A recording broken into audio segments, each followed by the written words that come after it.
नमस्कार शेतकरी मित्रांनो, पंजाब डक यांच्या माध्यमातून जाणून घेऊया आजचे हवामान अंदाज.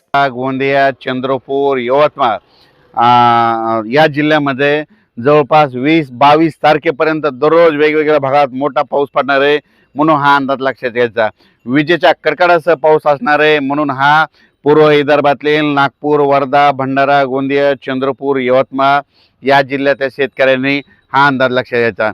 त्याच्यानंतर परत सांगू इच्छितो की राज्यात पश्चिम विदर्भातील जिल्हा, अकोला जिल्हा, वाशिम जिल्हा, हिंगोली जिल्हा, त्याच्यानंतर बुलढाणा जिल्हा या शेतकऱ्याला सांगू इच्छितो की जळगाव जिल्हा आजच म्हणजे रात्रीच्याला म्हणजे तुमच्या पश्चिम विदर्भामध्ये अमरावती, अकोला,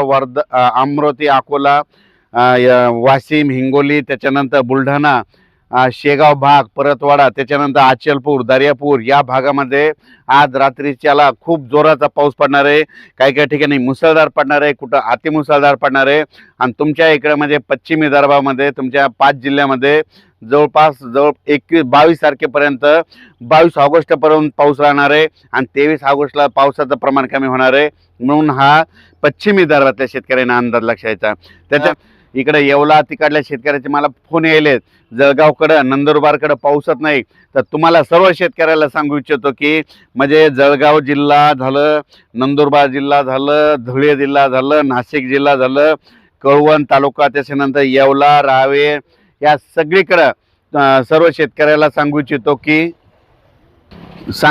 की जळगाव जिल्हा, नंदुरबार जिल्हा इकडं देखील म्हणजे आज म्हणजे रात्रीच्याला खूप ठिकाणी जोराचा पाऊस पडणार आहे म्हणून उत्तर महाराष्ट्रातल्या सर्व शेतकऱ्यांसाठी आनंदाची बातमी. या ठिकाणी परत सांगू इच्छितो की नंदुरबार जिल्हा, जळगाव जिल्हा, धुळे जिल्हा, त्याच्यानंतर कोपरगाव तालुका, त्याच्यानंतर वैजापूर, सिल्लोड, कन्नडचा भाग काही, त्याच्यानंतर जळगाव जामोद घाटाच्या खाली त्या भागामध्ये आज 15 ऑगस्टला रात्रीच्याला तुमच्या इकडे चांगला दमदार पाणी पडणार आहे.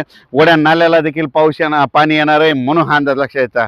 त्याच्यानंतर नाशिकला देखील खूप पाऊस पडणार आहे. त्याच्यानंतर संगमनेर, त्याच्यानंतर कोकण पट्टीला देखील पाऊस पडणार आहे, मुंबईला देखील पडणार आहे म्हणून हा अंदाज लक्षात घ्यायचा. 15, 16, 17, 18, 19, 22 तारखेपर्यंत दररोज मराठवाड्यातल्या म्हणजे 7 जिल्ह्यामध्ये लातूर जिल्हा झालं, परभणी जिल्हा झालं, हिंगोली जिल्हा झालं, नांदेड जिल्हा झालं, जालना जिल्हा झालं, त्याच्यानंतर संभाजीनगर, धाराशिव जिल्हा, बीड जिल्हा या भागामध्ये जोराचा पाऊस पडणार आहे म्हणून दररोज जिल्ह्याचे दररोज मराठवाड्यातला वेगवेगळा जिल्हा धरणार आहे आणि खूप जोराचा असा पाऊस पडणार आहे म्हणून मराठवाड्यातल्या सर्व जिल्ह्यातल्या शेतकऱ्यांनी हे अंदाज लक्षात घ्यायचा.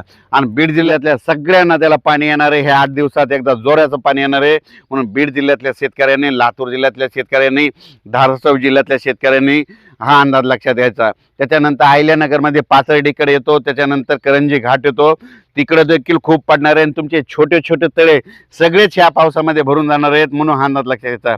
त्याच्यानंतर परत एक सांगू इच्छितो की आपल्या महाराष्ट्राचं म्हणजे मराठवाड्याचं परभणी, जालना जिल्हा याचं ताण भागवणारं जायकवाडी धरण हे जवळपास आता भरत आलंय.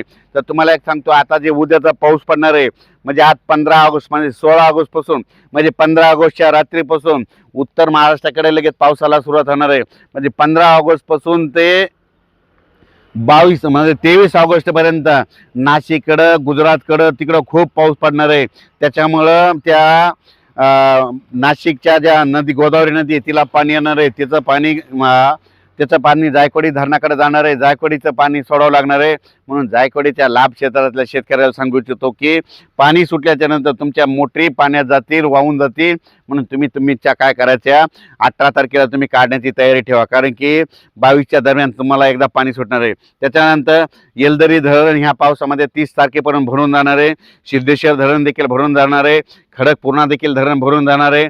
त्याच्यानंतर आपलं आमच्या परभणी जिल्ह्यातलं दुधना एक धरण आहे ते देखील आता ह्या पावसामध्ये जवळपास 80, 85, 90 पर्यंत जाणार आहे आणि त्याचं देखील पाणी सोडावं लागणार आहे म्हणून हे लक्षात येतं.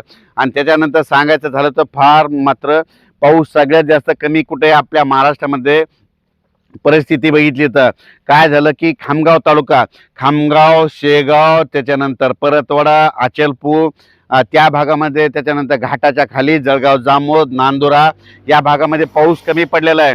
तर त्या सर्व शेतकऱ्याला अंदाज सांगू इच्छितो की आज 15 ऑगस्ट म्हणजे आज रात्रीच्याला तुमच्याकडं म्हणजे शेगाव, खामगाव, परतवाडा, त्याच्यानंतर घाटाच्या खाली जळगाव जिल्हा, धुळे जिल्हा, नंदुरबार जिल्हा या भागामध्ये आज मध्यरात्रीला जोरदार पावसाला सुरू होणार आहे, म्हणून हा अंदाज लक्षात यायचा. बॉर्डरचे जे शेतकरी आहेत, गुजरातमध्ये देखील अतिवृष्टी होणार आहे.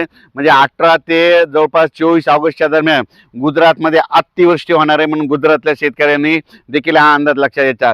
मध्य प्रदेश देखील खांडवा झालं, खांडवा, बेतूल ह्या भागातले मराठवाड्याच्या बाजूच्या लगतचे शेतकऱ्याला सांगू इच्छितो की तुमच्या देखील बेतूल झालं, खांडवा झालं, तुमच्या महाराष्ट्राच्या लगत जे तालुके आहेत तिकडे देखील जोराचा पाऊस पडणार आहे, म्हणून हा अंदाज लक्षात घ्यायचा.